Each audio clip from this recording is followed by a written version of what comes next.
पदोन्नति का बहन जी ने बिल पास करा के भेज दिया। अब आया लोकसभा में तो बहन जी ने कहा, लोकसभा में बहन जी थी नहीं, कांग्रेस और समाजवादी पार्टी ने सोचा ये पदोन्नति का बिल अगर हम फाड़ेंगे तो हम जिंदगी में दलित समाज के सामने जा नहीं पाएंगे। तो उन्हें एक दलित को गुलाम को बुलाया, जो गुलाम नहीं होते, हम गुलामी की मुक्ति की बात कर रहे हैं, वो गुलामों को इकट्ठा कर रहे हैं। उन्हें गुलाम को बुलाया कि तुम अपना अधिकार खुद पाओ। एक गुलाम खड़ा हुआ भाजपा सपा का, उसने पदोन्नति का बिल, अब कांग्रेस और भाजपा देख रही थी वो बिल और सपा फड़वा रही थी। कांग्रेस भाजपा देख रही थी और सपा फड़वा रही थी। तो ये बताओ ये तीनों कौन हुए? इस संविधान के रक्षक हो सकते हैं? तो इसलिए जो बाबा साहब ने हथियार दिया, क्या दिया हथियार? वोट रूपी हथियार। रानी का ऑपरेशन बड़ी मुश्किल से हो पाया। उस हथियार को सही तरीके से इस्तेमाल करने का तरीका मानवर काशीराम बहन जी ने सिखाया होगा। और ये कहा था, ये वोट ऐसे इकट्ठा नहीं हुआ, ये कहा था, ऐ मेरे दबे कुचले समाज के लोगों, क्योंकि दबे कुचले सभी समाज में होते, किसी भी धर्म, किसी भी जाति, किसी मजहब में सब होते। ऐ मेरे दबे कुचले समाज के लोगों, अगर तुम मान सम्मान स्वाभिमान से जीना चाहते हो तो जिस तरीके से अपनी बहन और बेटी की हिफाजत करते हो उस तरीके से अपने वोट की हिफाजत कर लेना, तुम्हारे मान सम्मान से इकट्ठा किया। और गुलाम से कहा क्या? गुलाम को हिट किया। जो मानसिक गुलाम हो हम आप थे ना, लेकिन नहीं, गुलाम को गुलामी का केवल एहसास करा। क्या करा दो? गुलाम को गुलामी का केवल एहसास करा दो, वो बड़ी से बड़ी जंजीरें तोड़ देगा और गुलामी से मुक्ति के लिए बगावत करने लगे। वो एहसास किसने कराया? बहन जी ने और मानवर काशीराम साहब ने गुलाम को गुलामी का एहसास करा दिया। हम लोगों ने जंजीरें तोड़ दी और उसी समय नारा दे दिया कि जो गुलामी की मुक्ति चाहता वो हमारे साथ आ जाए और जो गुलाम रहना चाहता है वो कहीं भी चला जाए। गुलाम कभी लीडर नहीं बन सकता है और लीडर कभी गुलाम नहीं बन सकता। तो लीडर बनाने के लिए बहुजन समाज पार्टी बनी है और संविधान के तहत इस देश को चलाने के लिए बीएसपी राजनीतिक दल बनाना पड़ा। अगर संविधान के तहत चलाया होता तो शायद बीएसपी बनाने की जरूरत। तो मेरी बात समझ आई है? थोड़ी सी और सुनोगे? बोर तो नहीं हो रहे? अगर बोर हो तो मत कर दें। तो सियासत में कुछ बात हो जाए, सियासत में कुछ बात सुनाए। सियासत में क्या होता है, अभी आपने देखा होगा, जब बहन जी ने अच्छा सही बताओ हमारा मिशन क्या है। हमारा मिशन है समता मूलक समाज की स्थापना करना। हमारा मिशन है इस देश से गैर बराबरी खत्म करना, यही तो है। और क्या बताऊं, सामाजिक भाईचारा कायम रखना, यही तो है। ये कैसे, क्या राजनीतिक गठबंधन से पैदा हो सकता है? बताओ, अगर हो सकता तो बताओ, मैं आपकी बात मानूं। सामाजिक गठबंधन से, राजनीतिक गठबंधन से कभी ये समता मूलक समाज की स्थापना नहीं हो सकती है। राजनीतिक नहीं, सामाजिक समझौता होना। अगर सामाजिक परिवर्तन कर रहे हो तो क्या होना चाहिए? अरे भाई आप भी तो बताओ, मैं तो सुन रहा हूं। अगर राजनीतिक समझौते से बेहतर सामाजिक समझौता होता है कि राजनीतिक समझौता? बताओ। सामाजिक होता है। अगर आपने सामाजिक समझौता कर लिया, सामाजिक समझौता अगर कर लिया तो जो गैर बराबरी है वो अपने आप खत्म हो जाएगी। और उसी सामाजिक समझौते पे बहन जी ने 2007 में सरकार नहीं बनाई थी।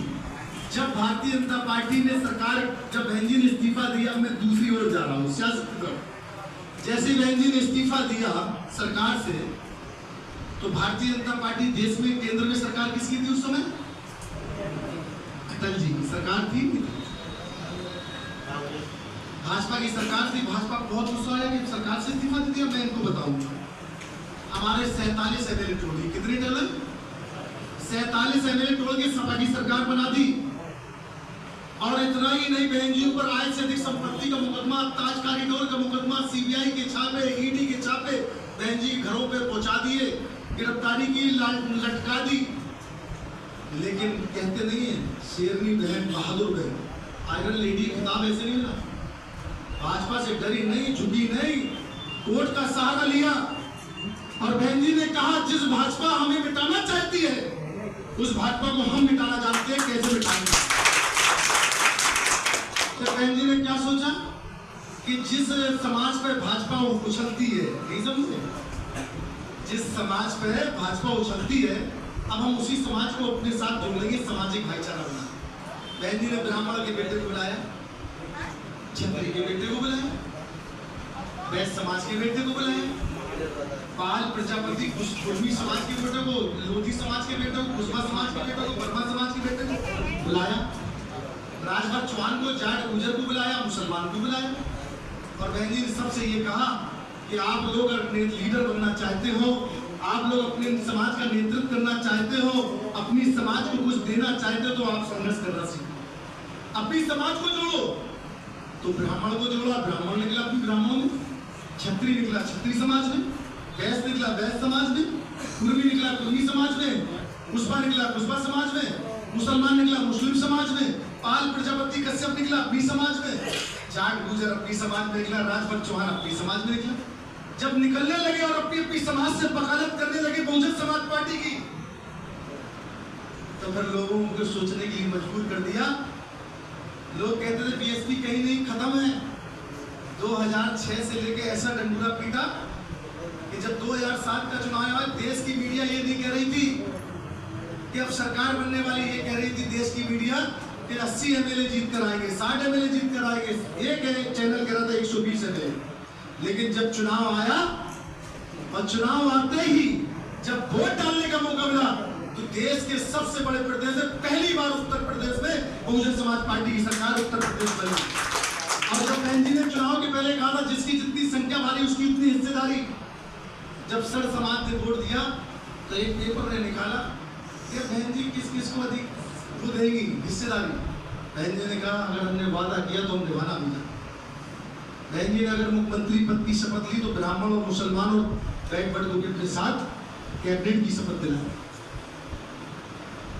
अगर ब्राह्मण भी कैबिनेट का बना, अगर बहन जी मुख्यमंत्री बनी तो ब्राह्मण का बेटा भी कैबिनेट मंत्री बना, ठाकुर का बेटा भी कैबिनेट मंत्री बना, वैश्य का बेटा भी कैबिनेट मंत्री बना, कुशवा का बेटा भी मंत्री बना, कुर्मी का बेटा भी मंत्री बना, कैबिनेट मंत्री बना, राजभर का बेटा भी कैबिनेट मंत्री, चौहान का बेटा भी कैबिनेट मंत्री, जाट गुजर का बेटा कैबिनेट मंत्री, और एक एक नहीं 4-4, 3-3 कैबिनेट मंत्री एक एक समाज के बना दिए।